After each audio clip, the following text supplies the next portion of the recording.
Hello বন্ধুরা, আসসালামু আলাইকুম। কেমন আছো তোমরা সবাই? আশা করি যে যেখানে আছো অনেক ভালো আছো। তো প্রতিদিনের মতো আজকে নতুন একটা ভিডিও নিয়ে চলে আসলাম। এখানে আমি রান্না করতেছি আজকে কই মাছ ভুনা। এর জন্য প্রথমে আমি কই মাছগুলোকে সুন্দর করে মশমশা করে ভেজে নেব।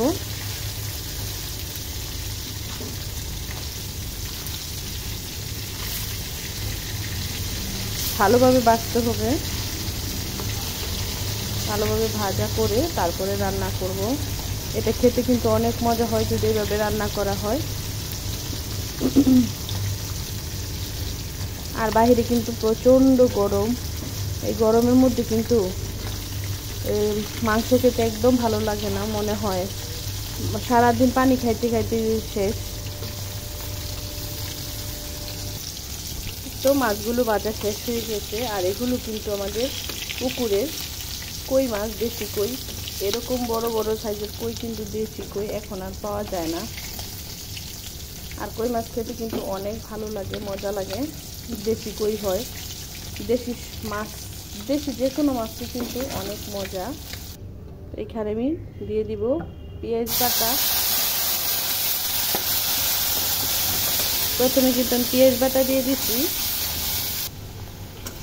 এই যে পেঁয়াজগুলোকে আমি ভালোভাবে কষিয়ে নিচ্ছি। এখন এর মধ্যে আমি দিয়ে দিব পরিমাণ মতো লবণ, দিয়ে দিচ্ছি হলুদের গুঁড়া, তারপরে দিয়ে দিচ্ছি মরিচের গুঁড়া,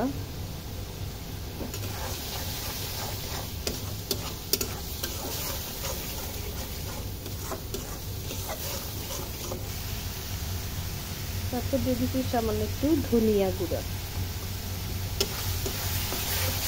তারপর দিয়ে দিব এখানে আমি টমেটো পেস্ট করে রাখছি, ওই টমেটো পেস্ট দিয়ে দিলাম।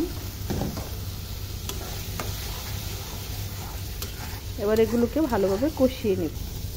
দেখুন মশলাটা আমি কত ভালোভাবে কষিয়ে নিচ্ছি। এটা কিন্তু একদম পারফেক্টলি কষানো হয়ে গেছে। এর মধ্যে আমি একটু পানি দিয়ে দিব।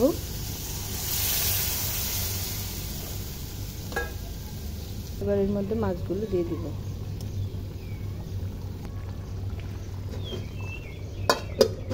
এই তো দেখুন আমার রান্না কিন্তু শেষ। আর কত সুন্দর হয়েছে দেখছেন? তো সব শেষে এখন আমি দিয়ে দিব ধনে পাতা, তারপরে দিয়ে দিব কাঁচামরিচ ফ্লেভারের জন্য। আর দেখেন কত সুন্দর হয়েছে। সবাই বাসায় এভাবে রান্না করবেন, অবশ্যই খেতে মজা হবে। সবাই ভালো থাকবেন, সুস্থ থাকবেন। আসসালামু আলাইকুম।